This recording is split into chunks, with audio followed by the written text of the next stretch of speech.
Double Parked is a comedy series out of New Zealand which looks at two women who have been together for many years and have been trying to get pregnant without success via IVF.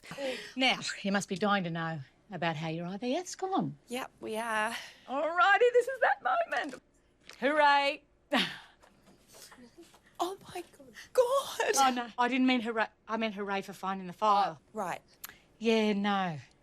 So I'm really sorry, but you're not pregnant. One night after Steph has received the news that she is once again not pregnant, her partner, Nat, decides that she should inseminate herself with her flatmate and the person who is their donor. So she injects herself with his stuff, finds out that she's pregnant, and lo and behold, in fact, Steph is actually pregnant too. So this is a delightful comedy that I totally enjoyed, and I think is a great light-hearted look at, what it is to prepare those 9 months to becoming parents. It's got a great cast. It's got Madeline Sammy, who plays Nat. She's well known in New Zealand, perhaps less internationally, but she has had, small cameo roles on Xena way back when, and she's had a skit comedy show. She did a movie called The Breaker Uppers, and she is an out actress, director, writer who just broke up with her partner of 12 years, Lady Hawk, who is a well-known New Zealand musician.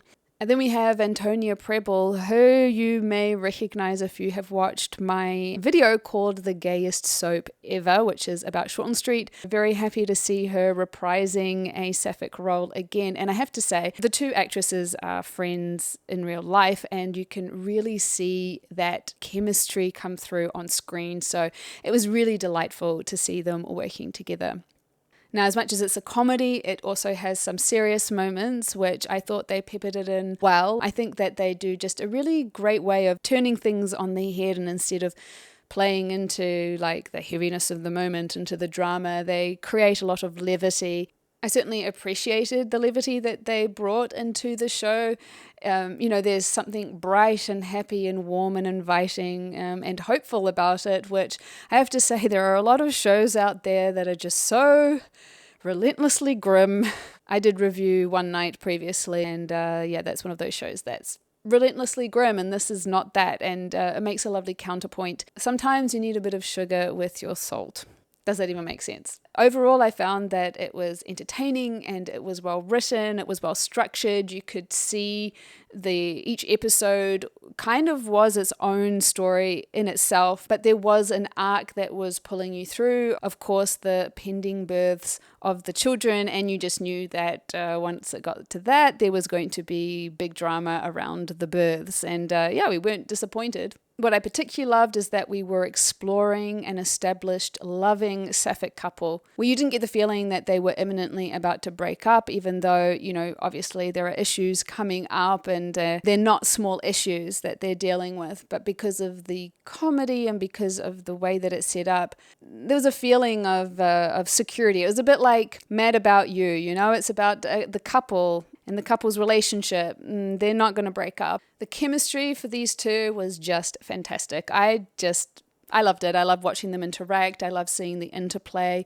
They're two very, very different characters. You have got Nat, who's the free spirit, the person who kind of hasn't totally grown up, which comes into conflict with Steph, who's just so ready to settle down. She's a little bit more type A, and she's really trying to create this family, and so there's this just lovely dynamic, but you can also see how they fit together and how they work together, and you can just see the amount of love that is between them, and it was just really lovely. We need to have more, stories of loving established couples, or just established couples who are trying to deal with the reality of being alive and all of that entails. And this is a lovely contribution to getting to see, I guess the other side of the coin, or after the happily ever after, so to speak. But I love the fact that around that they also had their community, their support group, their flatmates, and there was a sense of family and community around them as they were going through this.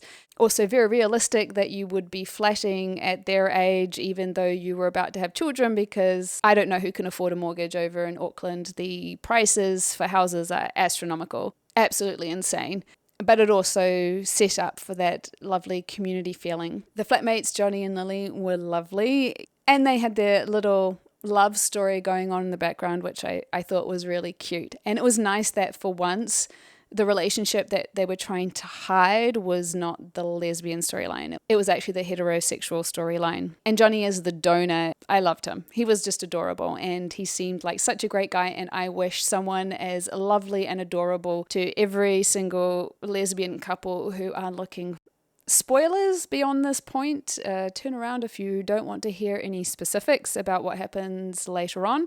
Overall, go watch it. Absolutely 100% recommend. I don't think it's something that you will really regret. But I do have criticisms, so let's talk about those.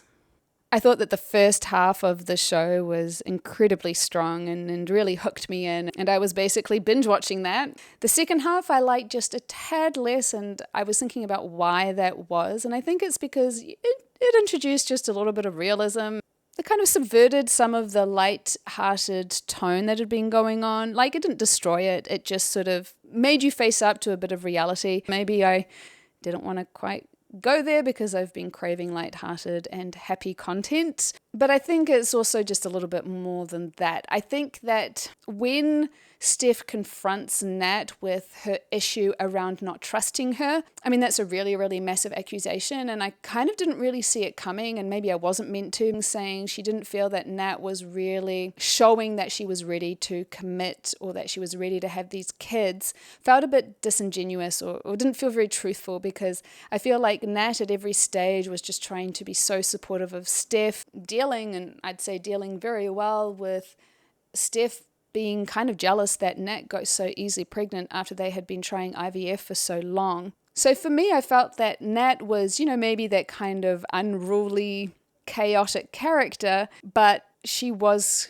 committed to them, and I didn't get the sense that she was at any point trying to shirk her responsibilities as a partner or as a mum. So that kind of came out of nowhere, but to throw, this at someone and say, I don't trust you, that requires a discussion, like a serious discussion, because if you don't trust your partner, then what are you doing together? So I was surprised that was put out there, but then how they then resolved it, they used them both going into labor at the same time as a get out of jail free card to not actually have that conversation. And I know that this is something that TV series have a tendency to do, or at least I've been noticing TV series have been doing this a lot. They will use the action of the show to be a substitute for actual real communication. And I guess that's what my criticism about the show is. But given the tone of the show and given how it was structured, and it was very well acted, very well written, very well filmed,